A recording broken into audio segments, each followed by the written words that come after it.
سلامونه قدرمنو مینوالو، ډیر نصیحتونه درته نه کوم مګر همدومره چې راځئ د خپل فطرتي جوړښت له مخې ژوند وکړو.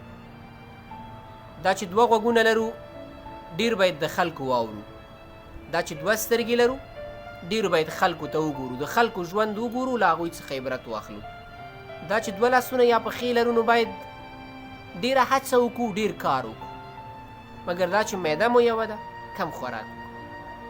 دا چې زموږ ژبه یوه ده کمې خبرې باید وکړو.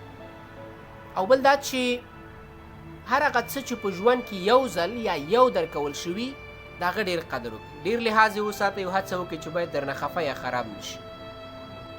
ستاسې رب بېشکه چې یو دی، ډېر لحاظ یې وکړئ، اوامر یې ومنئ، هغه څه چې وایي وکئ وکئ، هغه څه چې وایي مه یې کوئ، ځان ترې نه وساتئ. ستاسې آسماني کتاب یو دی، ستاسې مور یوه ده، ستاسې پلار یو دی، ولو که تاسې 10 ورونه ولرئ مګر د احمد یا محمود په نوم به یوازې یو ورور ولرئ. ولو که تاسې 15,000 ملګري ولرئ خو د احمد یا محمود په نوم به یوازې یو ملګری وي تاسې سره.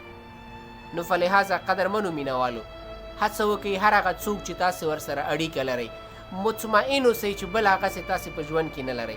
ډېر لحاظ یې وساتئ، مینه ورکئ، مینه خپره کوئ او په مینې سره ژوند وکئ. هېڅکله یې خفګان ته مه پرېږدئ، هېڅکله یې سپکه مه کوئ او هېڅکله مه پرېږدئ چې خپله تاسې او یا کوم بل څوک ورته زیان ورسوي.